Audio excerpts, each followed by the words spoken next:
ভাই লড়াই করে বাঁচতে হবে, বঙ্গবন্ধু শিখিয়ে গেছে। কিছুদিন আগেও দুর্দান্ত প্রতাপশালী ছিলেন তিনি। তার ইশারায় চলত পুরো বাংলাদেশের আইটি সেক্টর। বৈষম্য বিরোধী ছাত্র আন্দোলন চলাকালে বিভিন্ন সময় ইন্টারনেট বন্ধের সঙ্গে জড়িত ছিলেন তিনি। সরকার দেশে ইন্টারনেট বন্ধ করেনি, ইন্টারনেট নিজেই বন্ধ হয়ে গেছে এমন বক্তব্য দিয়ে ছাত্রদের রোষের মুখে পড়েছিলেন। হাসিনা সরকারের পতনের পরদিন ৬ আগস্ট বিদেশে পালাতে গিয়ে বিমানবন্দর থেকে গ্রেপ্তার হন তিনি।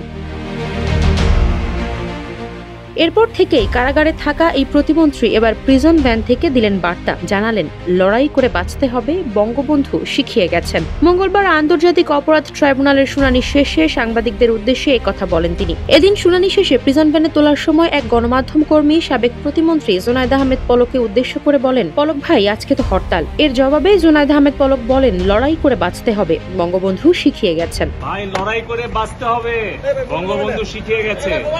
আমরা লড়াই চালাচ্ছি, আইনগত লড়াইও চালাবো, ন্যায়ের পক্ষে লড়াই চলবে।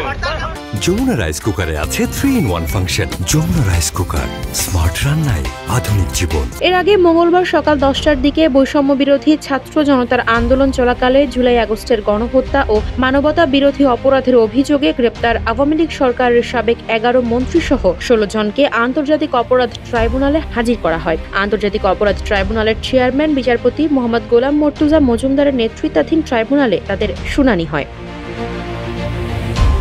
আজ যাদের শুনানি অনুষ্ঠিত হয়েছে এদের মধ্যে 11 মন্ত্রী হলেন আইনমন্ত্রী আনিসুল হক, আমির হোসেন আম্মু, শাহজাহান খান, কামরুল ইসলাম, লেফটেন্যান্ট কর্নেল অবসরপ্রাপ্ত ফারুক খান, আব্দুর রাজ্জাক, রাশেদ খান মেনন, হাসানুল হক ইনু, কামাল আহমেদ মজুমদার, গোলাম দস্তগীর গাজী ও ডাক্তার দীপুমণি। অন্যান্য আসামিদের মধ্যে সেখানে ছিলেন সাবেক প্রতিমন্ত্রী জুনায়েদ আহমেদ পলক, সাবেক প্রধানমন্ত্রীর 2 জন উপদেষ্টা সালমান এফ রহমান ও তৌফিক ইলাহি চৌধুরী, সাবেক বিচারপতি শামসুদ্দিন চৌধুরী মানিক এবং সাবেক স্বরাষ্ট্র সচিব জাহাঙ্গীর আলম। আফসারা নাজ, নিউজ ডেস্ক, ইত্তেফাক।